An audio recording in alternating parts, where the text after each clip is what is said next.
국회의원 학위 논문 검증 보도 마지막 순서입니다. 이 전치인 등의 학위 논문 표절 논란이 왜 반복되는지, 근절되지 않는 이유가 뭔지 따져봅니다. 교육부 지침에 대학은 표절 의심 제보를 받거나 인지했을 때 엄정히 조사해야 한다고 돼 있는데 취재를 해보니 그렇지 않은 경우가 많았습니다. 홍성희 기자가 취재했습니다. 국회 교육위원회에서 활동하는 더불어민주당 김철민 의원. 2008년 지방의 한 신용협동조합 이사장을 하면서 한양대에서 석사학위를 받았습니다.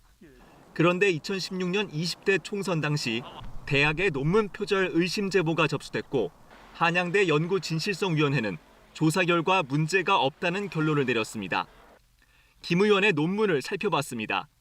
다른 대학 석사 논문과 문장, 표 등이 24쪽에 걸쳐서 일치합니다. 상품의 하드적 가치란 문구를 연달아 2번 써놨는데 다른 논문에서 줄을 바꿔 쓴 부분을 복사해 붙이다가 생긴 오기로 보입니다. KBS 의뢰로 논문을 검토한 연구윤리 전문가는 한양대 결론과 달리 전형적 표절에 해당한다고 판단했습니다. 김 의원은 인용 표시 기준이 정립되지 않았을 때 쓴 논문이라고 해명했지만 교육부의 연구윤리 지침은 2007년에 만들어졌습니다. 한양대는 해당 조사 보고서 공개를 거부했습니다. 일체사항은 비밀로 하되 국가기관의 요구 등 상당한 공개 필요성이 있는 경우 위원회 의결을 거쳐 공개할 수 있다라고 돼 있거든요.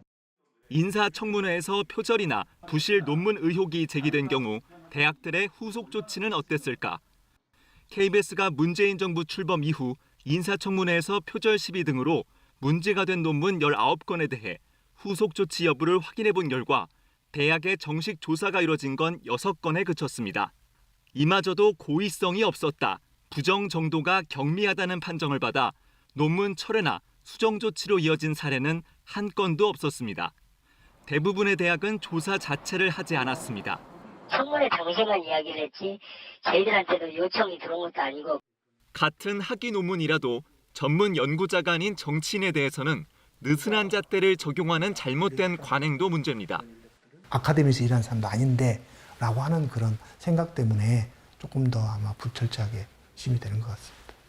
게다가 연구윤리 위반 조사와 사후 조치가 전적으로 대학 자율에 맡겨져 있고 교육부에 보고할 의무도 없어 봐주기 조사를 해도 알 수 없는 구조입니다. 이러다 보니 대학이 표절이 아니라고 판단한 논문을 대법원이 표절이라고 판결한 경우까지 나왔습니다. 작은 잘못이 계속 반복해서 이루어짐에도 불구하고 그게 고쳐지지 않으면 나중에는 더 큰 잘못을 해도 못 느끼거나 아니면은 그것을 오히려 문제없다라고 자기 정당화하는 경우가 많이 생겨서 대학 교원들은 지난해 연구윤리 인식조사에서 표절 조사가 공정하게 처리되지 못하는 이유로 연구자 간 온정주의를 가장 많이 꼽았습니다. KBS 뉴스 홍성입니다.